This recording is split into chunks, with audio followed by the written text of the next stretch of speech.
It's tradition at this point. Welcome to Wrestling Made Me Cry. I'm Kiley. This is Collins. It's mirrored, so it messes me up. I always try to think like in my head, there's a window right here. I'm like, okay, if I point towards the window, I'm pointing that way. If I point away from the window, I'm pointing that way. But it doesn't always work out that way. Yeah, when it's mirrored, because I think that this should be on the other side. You know? Yeah, like to me, I'm pointing at Collins because like in my head, it's this is too much explanation. Mm-hmm. But anyway, good morning. It's been quite the morning for both of us, but it's gonna be a shorter episode today because my birthday is tomorrow and I'm doing stuff with my family today. I'm super excited because my sister is making me a cake. It's like a chocolate cake, and I'm so excited to eat it. That's like the only thing I'm thinking about. I don't like cake, so. Oh my goodness. What do you have on your birthday then? Ice cream. Fun. Yeah, as long as you have like some kind of sweet treat. I think. Yeah. I think it all counts.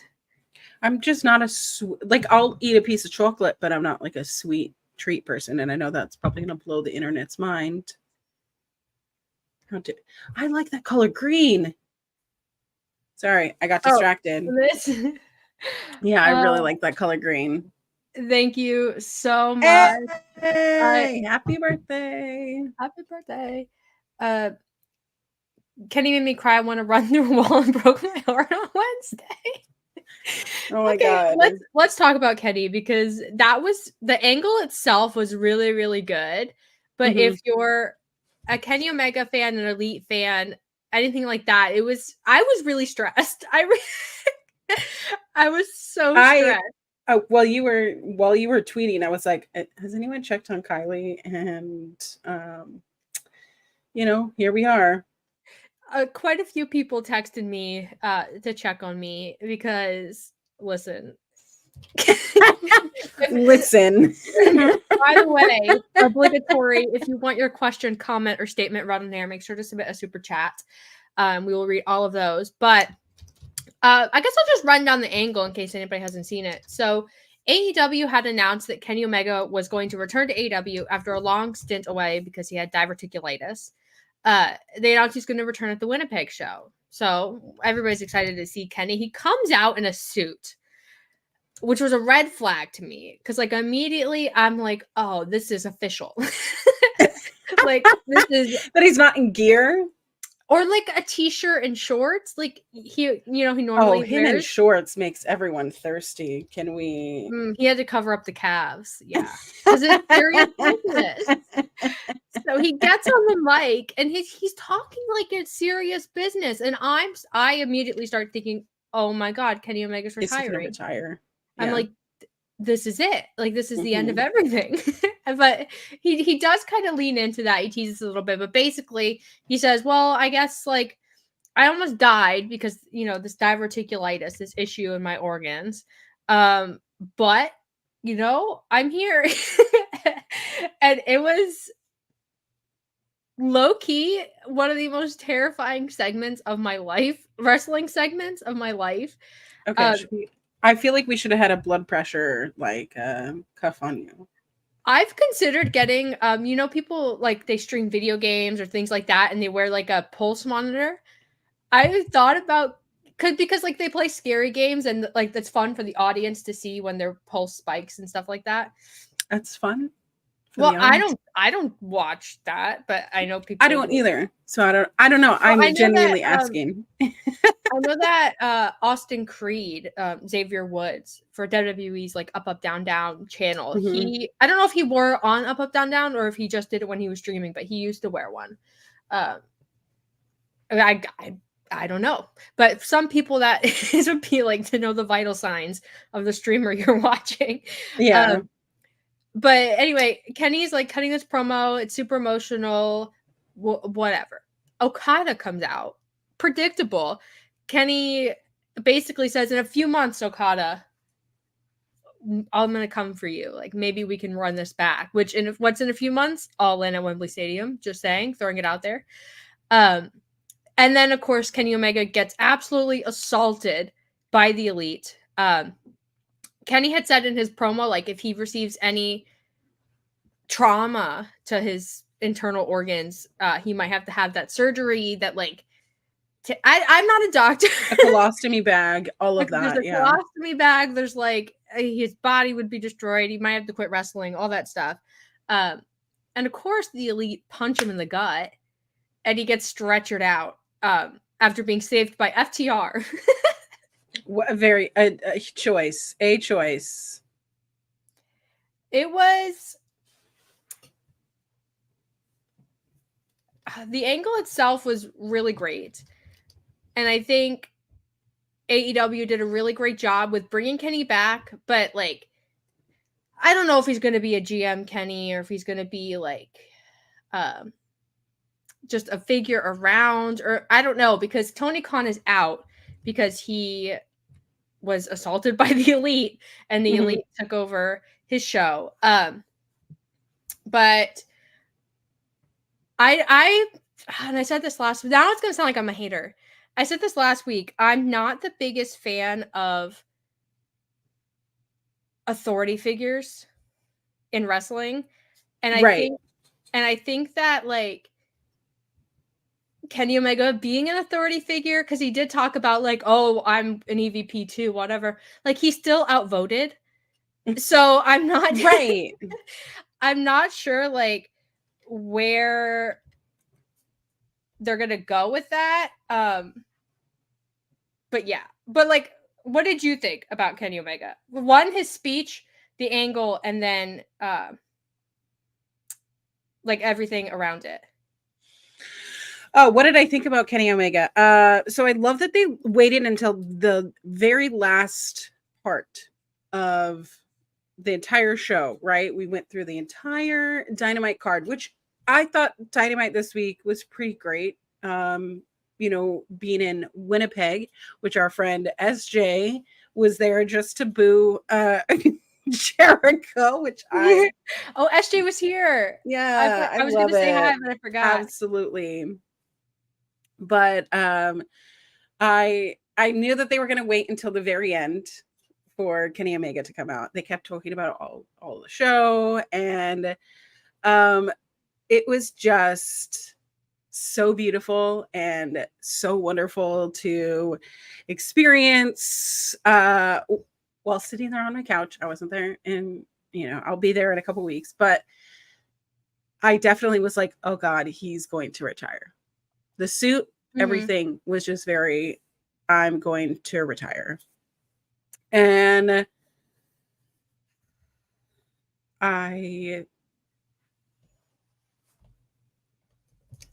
don't know if, you know, other people were just trolling you or, you know, what have you, but I felt like your tweets were genuine reaction, right?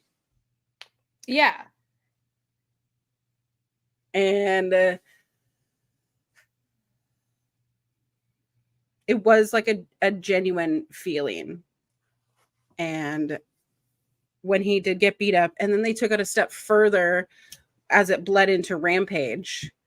I forgot about Rampage. Rampage was right after Dynamite.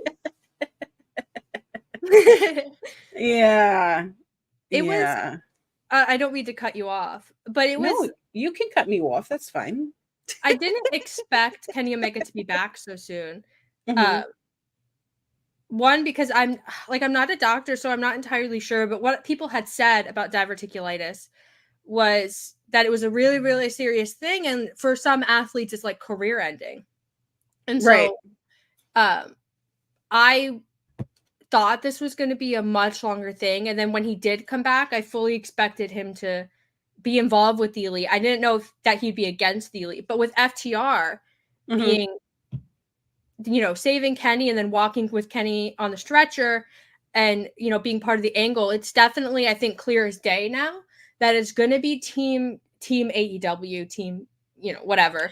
Right, because we're building for Blood and Guts in June, right? Yeah, or around there, I guess. Well, which I'm super excited about, because Blood and Guts is always one of the things I look forward to every year, because it's such a special occasion for AEW, and it's normally, when one of the stories comes to, its end. Normally, I think it was Blackpool Combat Club, Blackpool Combat Club versus maybe Chris Jericho's faction. I don't remember. From last year? It might have been last year. Everything's foggy to me, but they did Blood and Guts, and then they did Anarchy in the Arena after, which is whatever. But that's not the point of this show. I'm just really excited. I really think Kenny Omega is going to go. He's going to come back. He's going to, try his hardest to overrule the Young Bucks. But then again, he's outvoted. So I'm not entirely sure how that's going to work. Unless they do a segment or something where Tony Khan is like, Kenny Omega has these powers and we're promoting him to this position and something like that. I don't know. Or if there's another secret EVP. Rocky the anonymous Romero, EVP. Well, Rocky Romero has an executive position, I'm pretty sure, mm-hmm. or like a backstage position. And then I don't think there's, because Brandy's not there anymore, right. and everybody else who's an executive isn't like an on-screen figure. So I'm not really sure, but I will say I'm really looking forward to Hangman returning and seeing if he's going to be Team AEW or Team Elite. That's like something I'm super, super looking forward to seeing. And then what the other members of the Elite are going to be, or not the Elite, Team AEW are going to be. We talked about this a little bit last week, didn't we? Yeah. And we talked about Eddie Kingston. We had talked about some Mark other Briscoe. people. Mark Briscoe. So as of right now, I think it's Kenny and FTR. So there's 2 other spots. So who do you in your ideal world? If Collins is booking AEW, who's in those other spots? Okay, so 2 spots, right? Because we got Kenny and FTR hair and Kenny's FTR bald. Right? Yeah. So I definitely think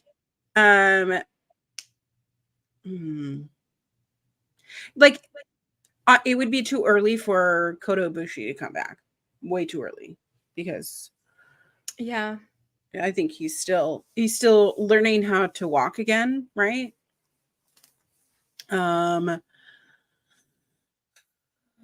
Hangman would be a good option, but I think he's just enjoying his fam.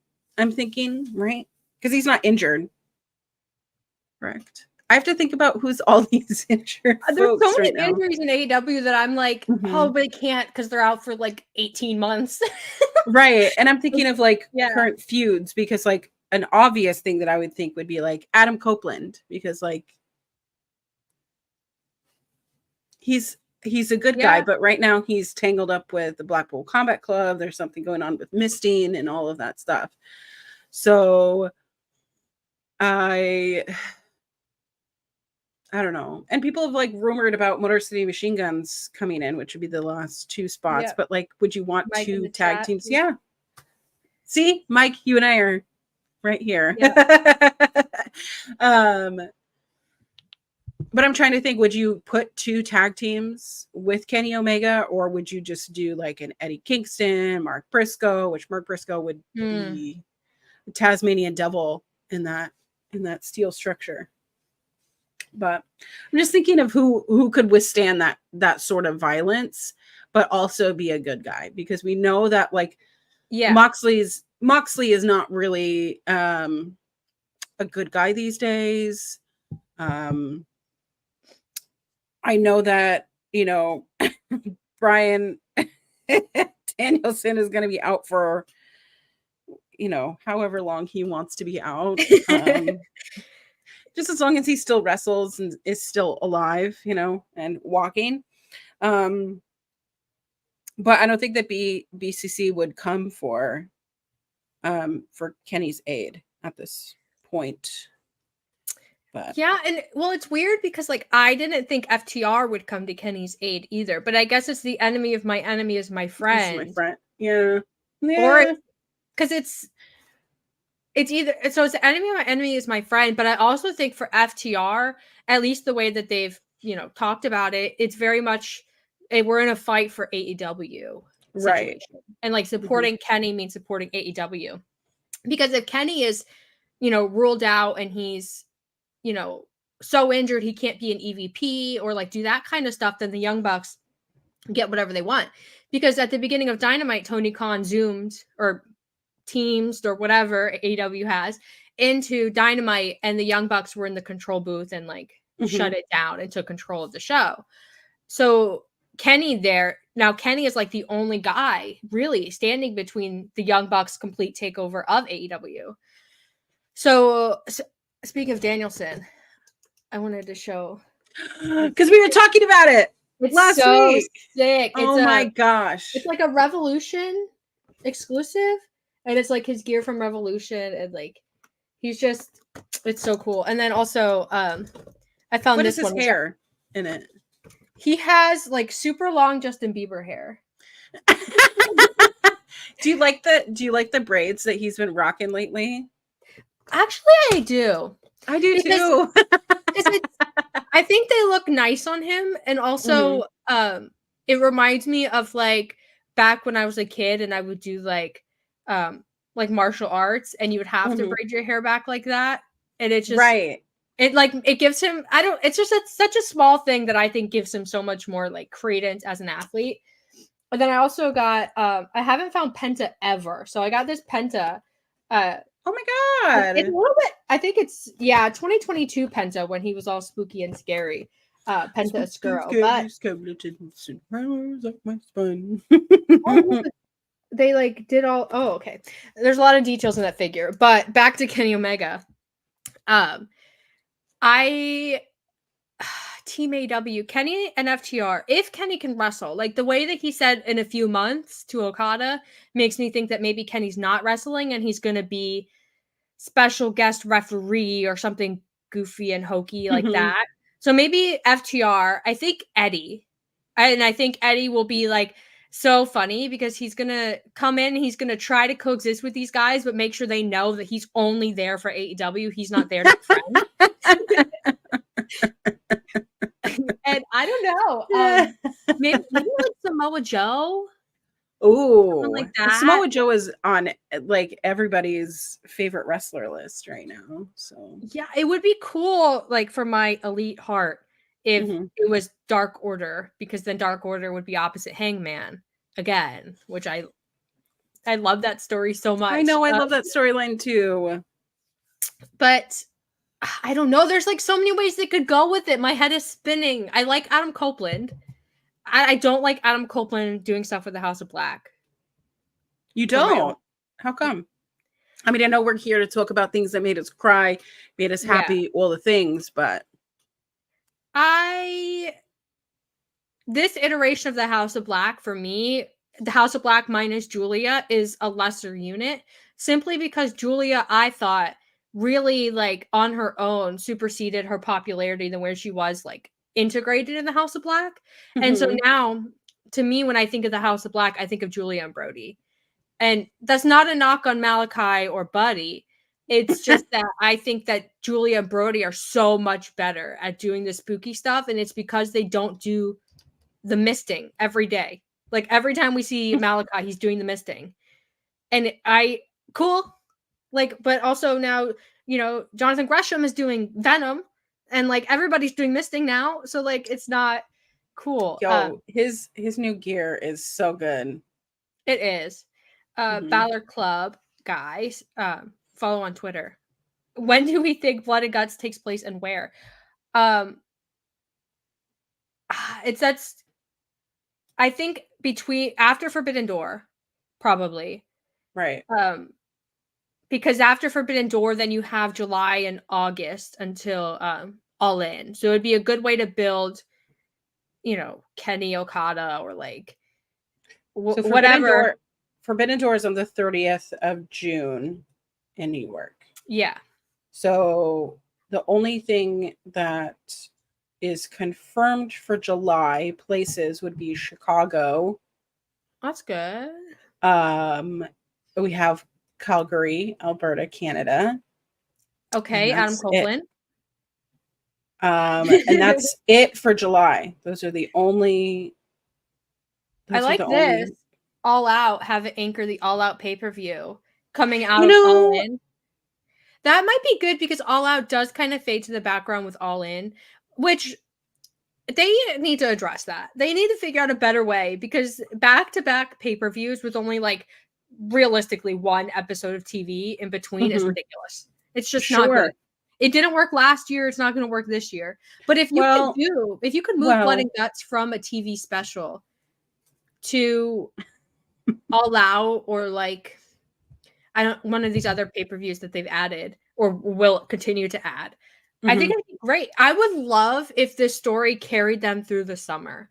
I would love for the Young Bucks to get up to shenanigans and have some match booked for All In, whether it's Motor City, whether it's FTR, whether it's whoever and whatever, and just totally not care about it at all because they're so focused on taking AEW, and then they lose.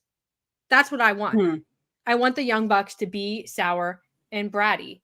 This is also definitely not Kate. This is a bot. I love when Kate comes in here under, Fightful Wrestling with Sean Ross Sapp. And it's Kate. And it's Kate. But I do love when Rob does it because he does Dash Rob. And it's like Rob gives us the courtesy of letting us know. Like, and that's why I really respect Rob.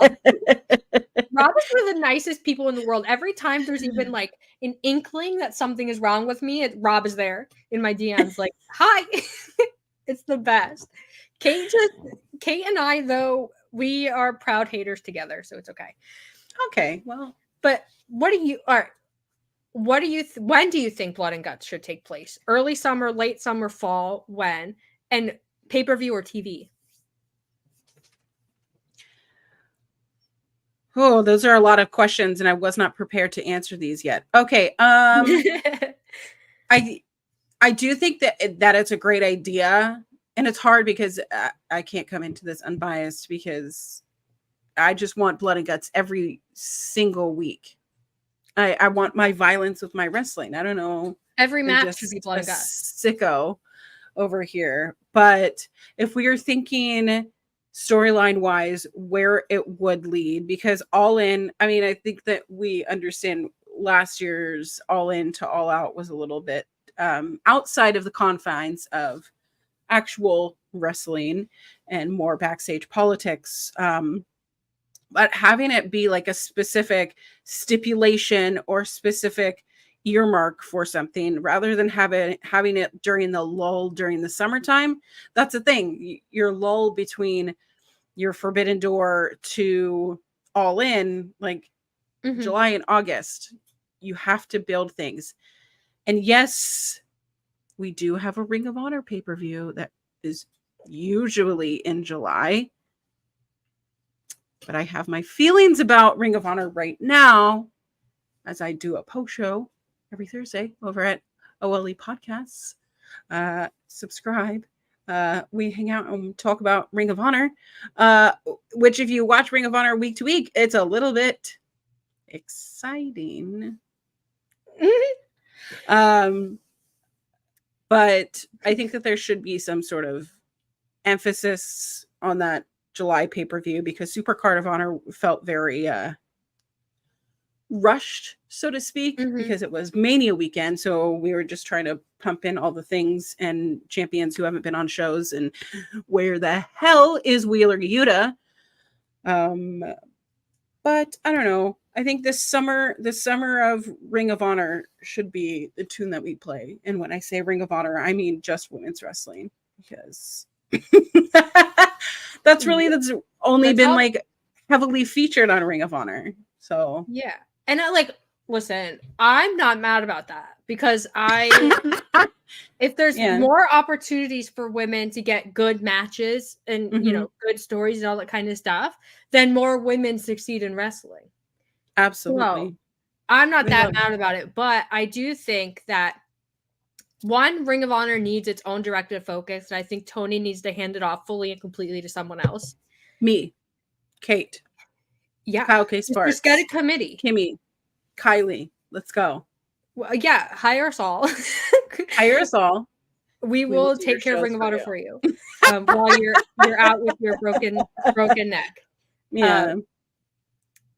And then I also think, I don't know, because like Forbidden Door June 30th, All In August something, 20 something. It's not. It is like a long time, but it's like not a significantly long time. I don't think you would need a TV special in between then if you did it right. But like for me last year, the issue was it's like you're building for All In and it's all about All In, like with good reason, because it's, you know, the biggest show they've ever done. And I'm trying hard not to laugh at what Kate just said in the chat. But it's also okay. Greg says, hi, you two lovely souls. Collins rocks. Happy early birthday. Thank you. Oh, Wheeler Yuta's recovering from a concussion. I know he's recovering from a concussion, but he should not be your pure title champion. He has not wrestled since January. I get it. Okay. And before that, it was like inconsistent. You want to have an actual pure champion. If you actually want your mid-card guys in Ring of Honor to actually do something, make me care about them, strip him of that title yesterday, or don't speak of him at all, right? Wheeler Yuta's off television. We haven't even heard that he has concussion. We haven't heard anything about Wheeler Yuta. I'm telling you, I do not give 2 iotas that Wheeler Yuta is still recovering from a concussion. I'm sorry. I do not care about Wheeler Yuta. You know why? Because the television that I watch week after week after week makes me not care about Wheeler Yuta or this pure title. It is the prestige of it does not matter. So why do I care about it? And why do I care about Wheeler Yuta? I just want, because the history, oh my God, the history of the pure title is embedded into Ring of Honor, in the history, in the culture, into everything. There are specific rules that are vital to the sanctity of Ring of Honor. So the moment that you strip your specific stipulation, right? There's rope breaks. There's specific rules that you have to follow. There's moves that you can't do in a pure rules match. So the fact that you've stripped that stipulation when Josh Woods is literally right there, Tony Nese is literally right there. You're building guys like Lee Johnson, like Mr. Bailey himself. I cannot remember his name for the life of me. Who is his name? I went on my little rant and I got a little funneled. Sorry. Aaron Solo. Thank you, brain. Okay. You have all these guys that you are having all these squash matches for.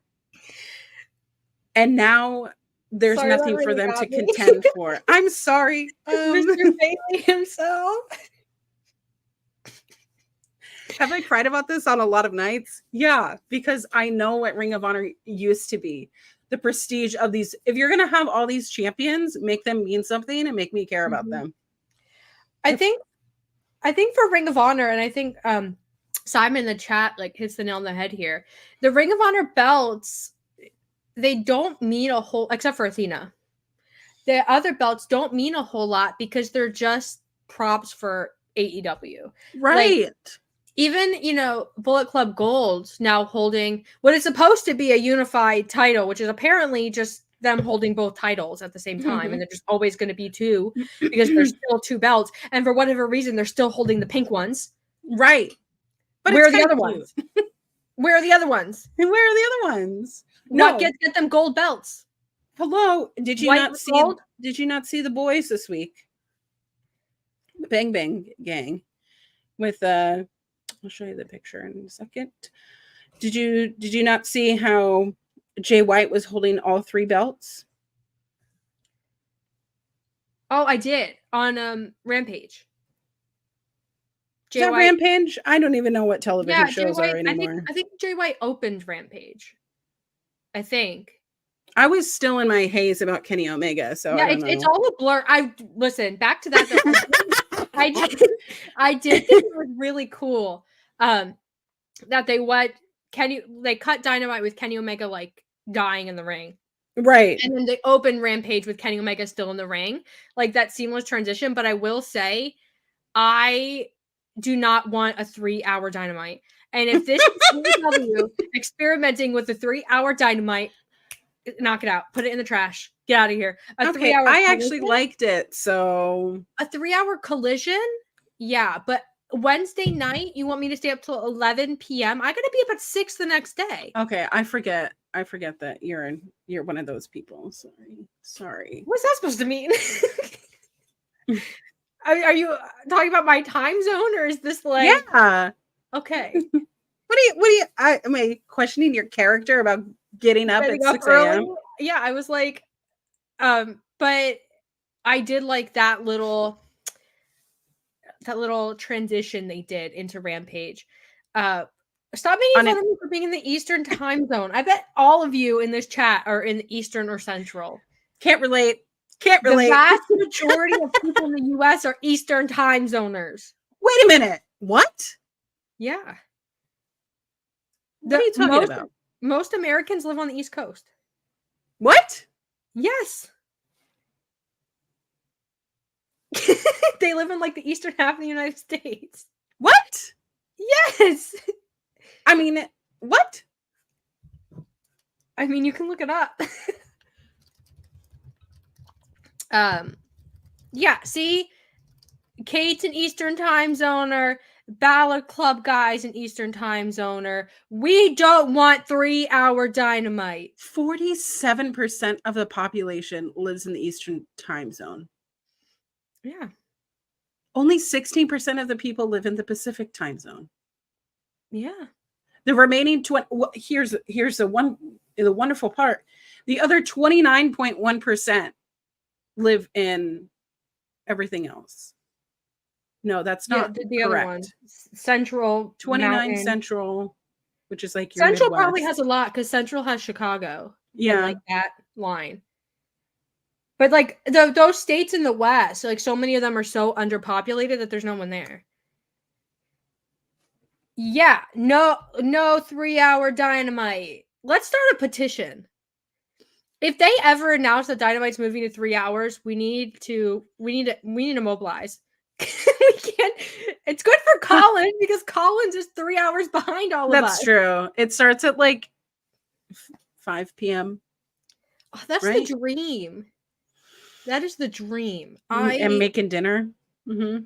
For me, it's 8. So like I've had dinner.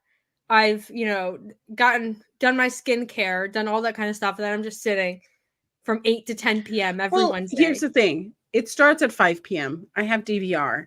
And I usually wait for my husband to finish his job. So we started at 6 p.m. And I'm usually asleep by 9. Okay, so what I'm hearing is I'm moving to the East Coast. I'm leaving the Eastern time zone. I'm going to the Pacific Coast because clearly you guys are onto something. I could DVR it, but then like, when would I watch it? Realistically, I would just keep putting it off, and I would never watch it because I would already have gotten spoilers, and sure. And I also I like watching it live because I get to talk to Collins and Kate, and we get. Well, here's also the thing. There have been some days where, like, back in my old job, right, when I had to do this overtime, like mandatory overtime, and then I couldn't watch Dynamite either until the next day or like a couple days later, or I've had events or whatever. I've had to physically stop myself from opening Twitter because I don't want to be spoiled. And it's my own damn fault how many times I was like, haven't watched it yet, roll open my phone, and I go. For me, listen, I love a good scoop. Like, I am on Fightful Select. I am like waiting for Sean to drop like some good gossip or like, a good spoiler. Mm-hmm. and I listen, but like it's for me, the things that I hate getting spoiled are like when they're like, oh, this is announced for next week. Yeah. Or because then I just look forward to the next week and I don't care about that week anymore. But no, I love a good spoiler. I love a good gossip session. Tell me everything. Yeah, and Kate does know this. You are very right. Fightful Wrestling with Sean Ross Sapp.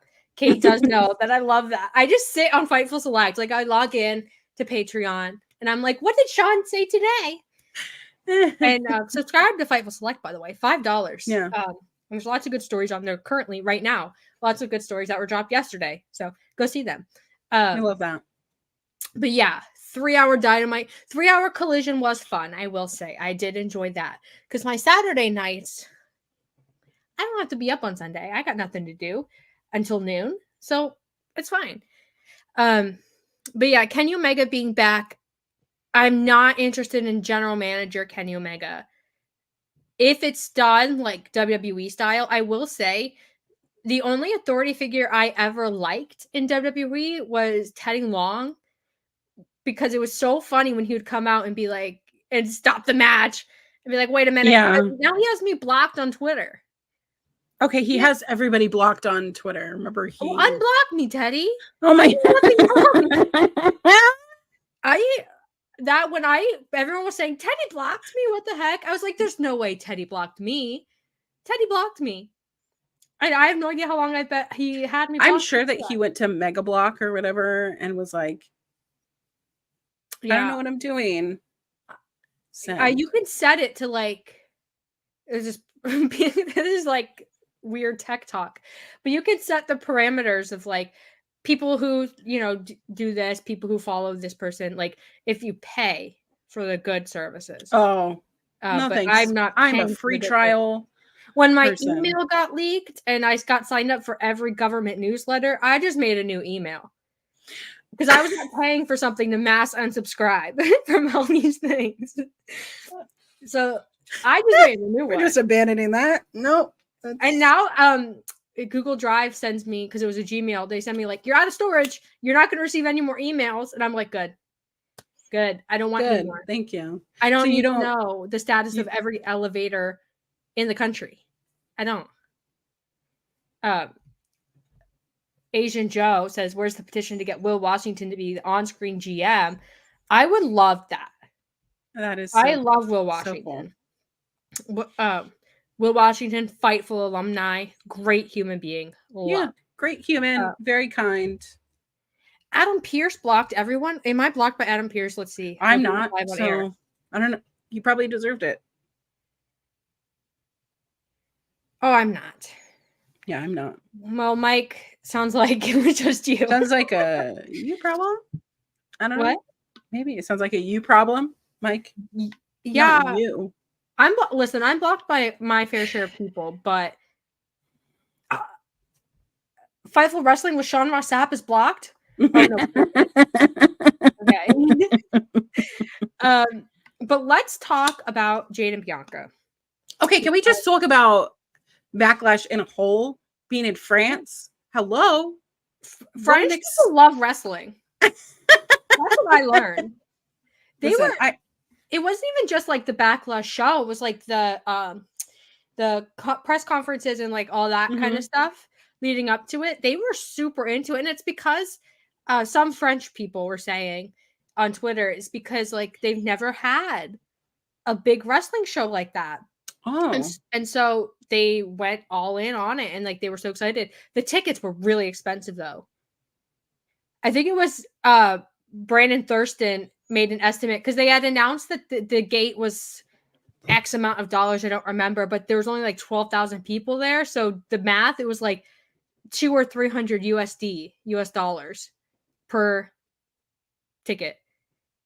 Something like that. Yeah. Which is expensive for WWE to get to France, like to bring all the people to do all that kind of stuff. So Absolutely. I get it. But yeah, French people still showed up. Yeah. It's worth it. We want to see Cody. I mean, that Cody AJ match, although Michael Cole keeps calling Cody former leader of the Bullet Club. Cody Rhodes, listen, a history lesson. Cody Rhodes was never leader of the Bullet Club. He wanted to be leader of the Bullet Club, but He wanted to. He never took it from Kenny Omega. He never did. Why is he letting commentary make that narrative for them? Like the whole story that he did with Kenny was that he was not leader of the Bullet Club and everybody knew it. He was pretending. He was a poser. He was a fake and a phony.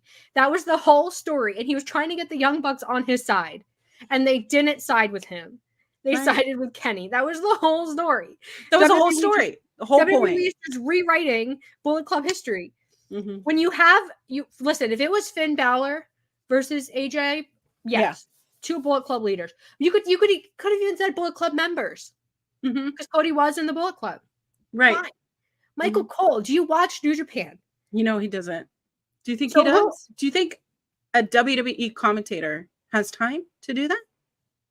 Commentator? Listen, no. In my head, Michael Cole watches New Japan, but he only watches it. Listen, I imagine he like leaves Raw or SmackDown, whatever he's commentating, and he goes back to his hotel room and he pulls up like the New Japan show, and he's just like, I don't know. I just feel like Michael Cole gives me secret Japanese wrestling fans.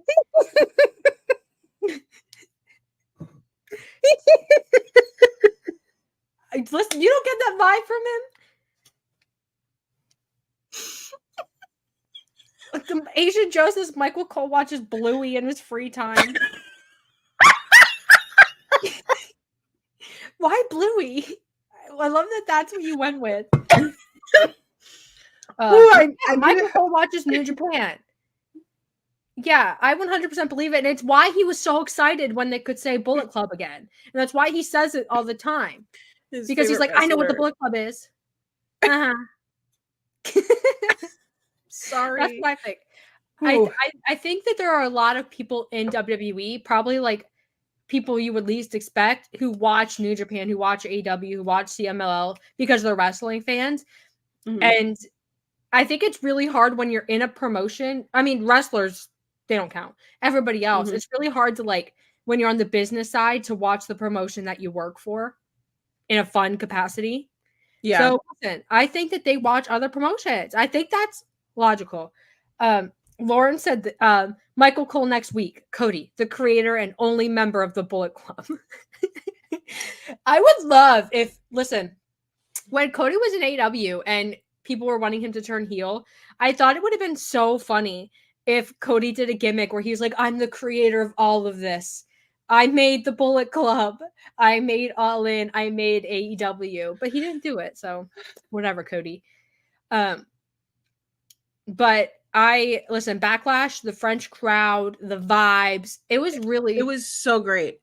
It's a lot of things that like I'm not used to from WWE.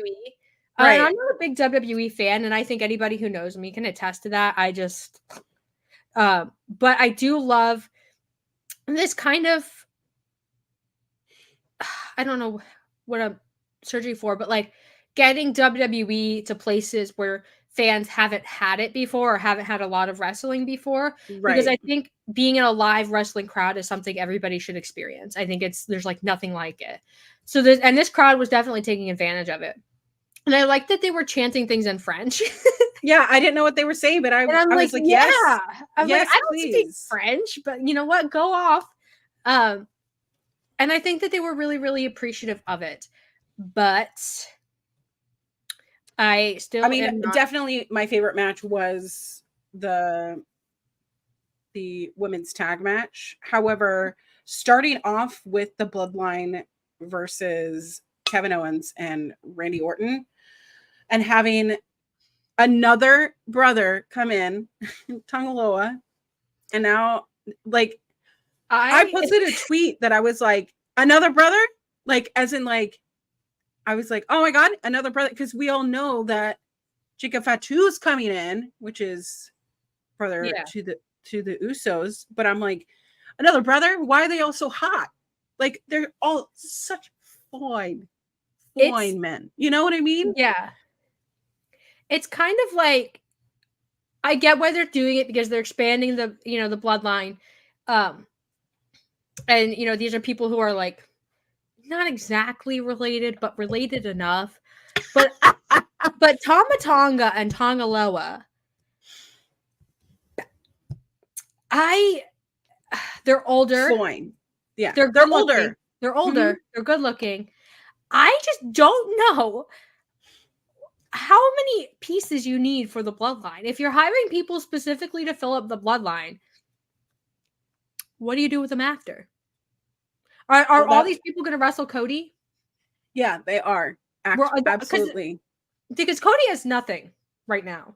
And presumably his next thing is Roman Reigns or The Rock or like the bloodline. So if every week Cody's going to wrestle, it's Cody versus Tama Tonga. It's Cody versus Tongaloa. Mm-hmm. But listen, I love WWE spending money on people who have earned it. And I think Tama Tonga and Tongaloa are veterans. I think that they did a lot in New Japan in like some really, really down periods when New Japan like needed them. I don't think GOD was ever, I'm trying so hard to be polite. GOD was never the best tag team in New Japan. Correct. They were very successful though, and they were very successful because they stuck around when New Japan needed people. And that in itself is really honorable. But I think I think WWE fans are hyping them up so much. And Tama Tonga and Tongaloa, especially Tongaloa, I think that the expectation is so high that I don't know if he's going to, because he is older and he wrestles like he's older. I don't know like where we're going to meet expectation and reality. And I would hate for fans to like turn on him and like, you have to be reasonable here. These are people brought in for Roman to be like background guys for Roman. Sure. And the people saw a lot of WWE fans on Twitter like, oh my God, like these are New Japan legends. Hunter's cooking. And I was like, if you watch New Japan, you know what you're getting. And it's not bad. I'm not saying that like, oh my gosh, I now have to backtrack this because I feel like an awful human being. You're not, but what you are is making sense. I'm just glad that Vince is out of the picture because we're not going to force these men to like Rogaine their hair, right? What is it, Rogaine or just for men? Yeah, just for men or something like that. Yeah, yeah, whatever it's called. I don't know. It's not me. But I think it provides context to some of this bloodline. I mean, we've seen the family tree. We've seen all of that unfold. I think that Roman coming back SummerSlam-ish kind of, I don't know. I always think of things in like video game aspect of like, yeah, like you defeated Roman Reigns one time, but now Roman Reigns has like a robot arm. I don't know. He doesn't have a robot arm, but you know what I mean? Like he has more utility to him. I like that aspect. I'm not the one booking it. I'm just here to enjoy it. But having 2 women's matches in a 5-match pay-per-view is like, yeah, it goes back to what we said earlier. When there's more more spaces on a card for women to wrestle, more women succeed because there's more spaces to fill. And like that's the kind of like domino effect we need to be focused on building as promotions. It shouldn't be just like, oh, we have a great world champion. Okay, but like if that's the only women's spot, then you have to be like truly exceptional to get that spot. Like absolutely, you have to. Everybody gets it, but I don't know. It was a great show. I think my favorite match was the women's tag match. Although I did like Cody and AJ. 27 minutes is just really long. Almost 30 minutes is just really long. How can you stay 100% focused during that long of a match? But I think that the women's tag match was appropriately paced. Jade is just a star in WWE. She is just oozing star power, and I think that we're finally seeing it. And that's no knock to AEW and what they've done. I think that they really set, I don't want to say like they set the market value for her. I think that they put a spotlight on her when, you know, gave her that nudge into the spotlight. And I think she's a better fit for WWE for a couple Yeah. reasons, but like her wrestling in WWE I don't think is that different from AEW, but I think in WWE it fits a lot more because AEW is it has such a specific vibe for its wrestlers. Like they're hyper athletic, they're fast, they're all these things, even the big guys. Most of the big guys. Absolutely. Yeah. And so when Jade is there and they're adding women, you know, like Toni Storm, and then you have like the Joshi who are there, you have Britt Baker, you have Jamie Hayter. It's like she didn't fit in as well because of the way that she wrestles and the style that she would like to wrestle. But in WWE has a long history of having wrestlers in that role. Absolutely. Most of them are, you know, men, but it's I think it's important for a woman to be in that role as well.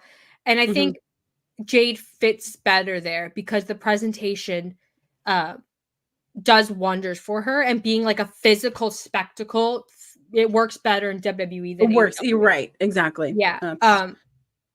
I think I was concerned because Jade being next to Bianca, I was concerned because Bianca is big, she's muscly, she's beautiful, same as Jade. But she is a more well-rounded athlete and it does more than Jade does. But I think that Jade is only 3 years into her career, 3 or 4, something like that. And I think that her being with Bianca is a good opportunity for her to learn a lot because Bianca has the in-ring mastered, but she also has the crowd interactions, the promos, the WWE like performance aspect of it that Jade has some of, but she could work on. So I think in general, she fits better in WWE. And Asian Joe says, Jade doesn't have to be an all-world wrestler to be a star. Cena was never an amazing in-ring performer, but had the presence of a star. Jade has that too. Yes, I agree. I think that like that's the ultimate point because like in AEW, she would wrestle and then because she went like 50-0 or something crazy. People would be like, her matches did start to get repetitive. A lot of them were squash matches. And she did get that critique that like she's a one-trick pony, she's blah blah blah blah blah. You know, men never get that critique, but that's for another podcast maybe.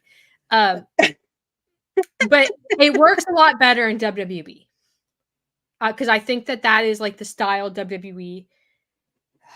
I don't want to say that the style they perpetuate because that's not the right word.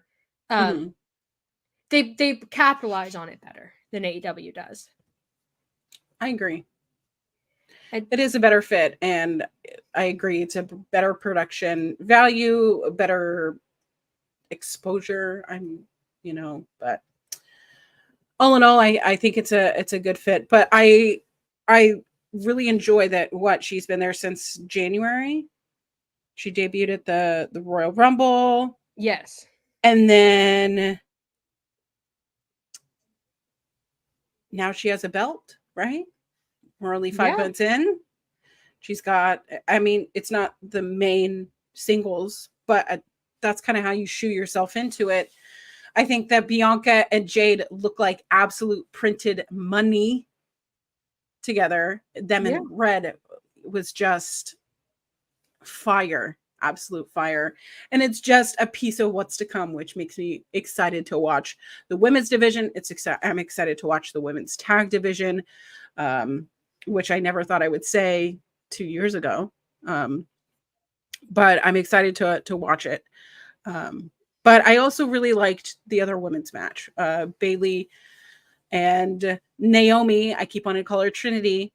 She's Naomi. And Tiffany Stratton, which I don't know. Was it Mariah May? Was it Tiffany Stratton? I don't know. She was wearing pink and she had blonde hair. So sorry. That's a joke if you were on Twitter. If you know, you know. If you know, you know. I think that all of those women looked incredible. The athleticism of Tiffany Stratton was just Naomi has that athleticism, you know what I mean, that she's always had. And that's the thing, both of these women are such in-ring, you know, legends, so to speak, right? They've been doing this for 10 plus years, and here she is, like, she came from cheerleading, right? I don't know. Kate from Fightful was a really good impression of Tiffany Stratton. So if you watch, I think while you look that up, I think gymnastics. Thank you. But we're gonna go right into Money in the Bank is after King and Queen of the Ring. So I think the thing about Tiffany, the thing about Naomi, and like that, this like new class of wrestlers. Naomi was there before, but you know what I mean. This like new crop is that they're very good athletes, solid. They're strong and fast and all the things they need to be, but they have that flair about them where they are flashy and they're like they come across as superstars. And they present themselves as like, this match I have right now is the biggest match of my career. And they do it every single match, especially Tiffany. I genuinely, when I watch Tiffany, I feel like Tiffany genuinely believes that this is must win. She has to win because her career is on the line. Like, she gives that impression that she's never, you know, slouching. She's never taking it easy. She's never doing anything like that. She goes full throttle every time. And I think that when wrestlers do that, it makes everything that much better. Like, I really genuinely believe that they are in a really bad situation for themselves, but like a real confrontation. And sometimes wrestlers, not naming names, they are unhappy with something or they are not feeling something, and they walk around and flop around and they don't do what they need to do. But Tiffany Stratton is not like that. I would love to see like people in the chat are saying Tiffany winning Money in the Bank. And I think that they need to really like, and if she's not already there, I'm sure she probably has, put her in the fast lane for like main event potential. Like fans really like her and I really like her. I also really love Naomi. That's not a secret. The crowd. So I always wanted Naomi to get her flowers, right? She was passed over for the, you know, the Divas title. She did get, you know, a title before, right when the SmackDown Women's title. Now I'm like trying to remember. Sorry, I'm in my mid 30s, people. Everything is kind of blended together. But I know that she is a former women's champion. Let's see. I'm not looking at. Yeah, she is a former SmackDown Women's Champion. I knew that. Okay, it was SmackDown. Sorry. Like the 2016 era, 2017 era, I was watching like New Japan, Ring of Honor. Like I wasn't just watching WWE anymore. So it's kind of hard to kind of. I'm not a Will Washington that has like a. Yeah, how do people do that where they know exactly everything that happened in a year? Because like for me, I could tell you this. But as for like 2023 back, everything kind of blends together. I could probably give you a sequence of events, like this match happened, this title reign happened, like blah, blah, blah. But like some people, you can ask them in like June of 2016, who was the women's champion? And they just know. Yeah, people just know. Crazy. And I don't understand how people can do that. I can remember, like, I think this also is because I'm neurospicy. I can remember, like, okay, what was I doing during this time? What television was I watching this time? Generally speaking, my feeling, I always know what I'm feeling.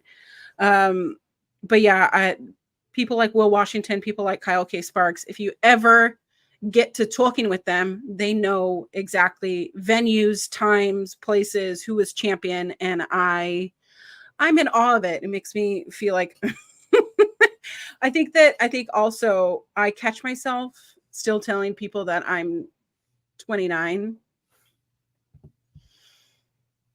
but I've not been 29 since the pandemic, right? Before the pandemic. So I just think Pandemic years don't count. that those years don't count, right? Yeah. They don't count. Because then 2020 to 2022, those they don't count in my head. Exactly. Like, so they all blend together anyway. It's all the same year. So I really am only 29. Yeah. Perfect. Yeah, I think that's just how it goes. Yeah. I have to head out in a few because I'm going out with my family. So do you have closing thoughts and plugs for the people? I just think wrestling is really cool. The summer is shaping up to be fantastic. I'm excited because not this Wednesday, not this Dynamite, the following Dynamite, I get to be there. And my seats are 6th row closest. Ooh, that's good. Yeah. So I didn't want to get floor seats again because all the time that the pyro went off, I got scared. So I'm not doing floor seats again. I know that sounds so silly, but I'm very excited to go. I'm very excited to experience it. I'm just really excited what the summer is going to bring, and for New Japan, for TNA, for AEW, for WWE, for all the things that I watch. Hopefully, Ring of Honor starts doing the things. But if you want to hear me talk about wrestling, you can be here every Sunday morning, or you can see me on Thursdays, as I mentioned before. We talk about Ring of Honor episodes over at our local establishment podcasts.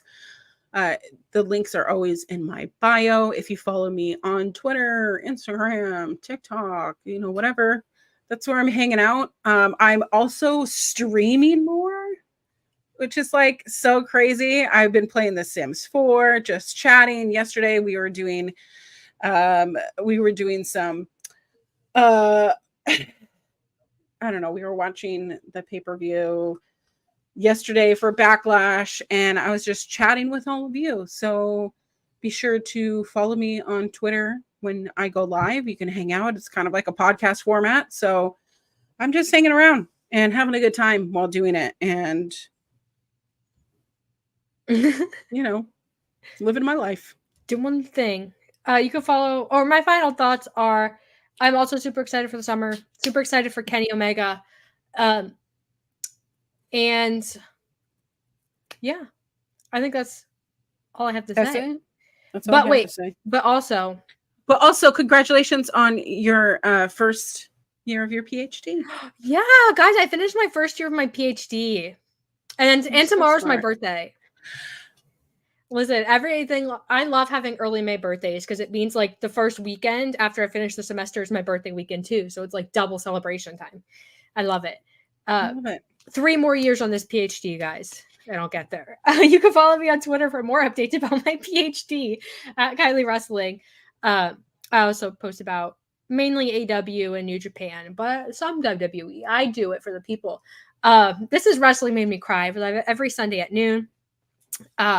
We talk about all the positive things in wrestling, like how much we love Kenny Omega and how cool Jade and Bianca Belair are, and things like that. Thank you, Simon. Thank you, Ballard Club guy, for the congrats and happy birthday. Send some super chats. Make her enjoy her day a little bit more. This is Fightful Overbooked. There's a lot of really great shows on Fightful Overbooked. Wrestling Made Me Cry is like obviously my favorite, but there's also Coexisting with Rob and Maggie. There's FMC. There's In the Weeds. There's like 1,000,001 different shows on here. Wrestling and non-wrestling shows. So make sure you go check them out. And I love the non-wrestling shows. It's always so funny to me, like, because